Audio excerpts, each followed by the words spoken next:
السلام عليكم ورحمة الله. بصراحة يعني باستغرب جدًا، جدًا من الراجل اللي هو بيبُص على واحدة تانية غير مراته، وليه يعني مثلًا حضرتك تبُص على واحدة تانية غير مراتك؟ علشان مثلًا قلبك دق يعني مثلًا أو عينك زايغة أو الكلام ده كله، علشان مثلًا محتاج تغيّر، علشان محتاج واحدة تدلّعك وتبسطك أكتر، والّا علشان مصلحة business، والّا مثلًا تخش عشان سُنّة ومحتاج تتجوّز واحدة و2 و3 و4، والّا عشان معاك فلوس كتير وحضرتك عايز تعمل بالفلوس دي مصالح وتتجوّز وتعمل كل ما في يعني كل اللي في دماغك وكل اللي في عقلك والكلام ده كله. آآ والّا علشان حضرتك مش طايق الأولانية فاتخانقت معاها فالكلام ده كله فمحتاج تتجوز واحدة تانية والكلام ده كله، والّا مصلحة business. لكن يعني قبل ما تعمل حاجة زي كده حابب أقول لحضرتك بُص للموضوع شويتين 3 بجد، بجد أنت عايز تتجوز؟ قبل ما تاخد الموضوع ده أو قبل ما تاخد الخطوة ديًّا اقعد مع نفسك شويتين 3 وبُص للموضوع كويس، هو أنت عايز تتجوز بجد، بجد والّا هي أهواء وأفكار؟ المهم يعني حاول تبسط الموضوع وتقعد مع نفسك شويتين 3 وتقعد يا سيدي مع زوجتك ويعني تفكر أنت وهي وتحاول تشرح لها الموضوع، تحاول تشرح لها الموضوع بجدية، وما تحاولش إنك أنت تأجل الموضوع وتسوف فيه وتخليه مجرد فكرة في دماغك، لأنك أنت لو خليته مجرد فكرة في دماغك هيفضل الشيطان يوسوس لك ويعني يبص فيك بالافكار السامه وتفضل انت ايه يعني الموضوع يكبر في دماغك وما الى غير ذلك. لكن لو جالك هاجس زي كده او الشيطان يعني وزك على حاجه زي كده او انت فكرت في حاجه زي كده بسبب ما في البيت او في الشارع او شهوه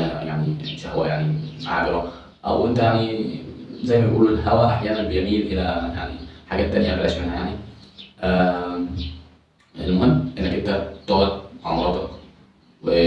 وتصارحها بالكلام ده وتعرفها انك انت زعلان منها في 1 2 3 وتحاول تشرح لها الامور وتبسط لها الامور وتقعدوا تحلوا الموضوع ده بكل جديه وبكل اريحيه وكل واحد يقول اللي عنده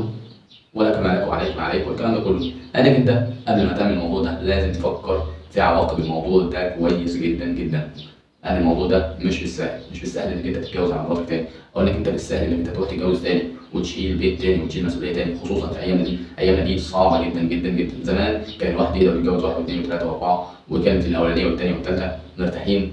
وما كانش فيه بينهم اي مشاكل ولا اي ضغينه ولا الكلام ده كله خالص، وزمان كان الانسان يعني كانت الشهوه بالنسبه له شهوه عابره، غير الايام دي، الايام دي الفتن بقت اصعب مما تتخيل، بقت يعني الستات ذات نفسهم يعني بقى جواهم حقد وضغينه لبعض، وبقى اكيد النساء دلوقتي اصعب من زمان، ما بقاش زي زمان. اكيد الستات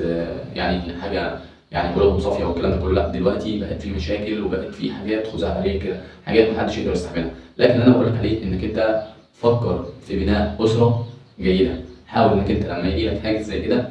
او تيجي لك فكره زي كده حاول تفكر في عواقبها كويس جدا جدا، انك انت هتشرد اولادك، هتشرد مراتك، هتشرد اسرتك، هتبني اسره جديده من اول وجديد، فحفاظا على الاسره الكريمه دي وحفاظا على بيتك وحفاظا على المجتمع الاسري اللي انت عايش فيه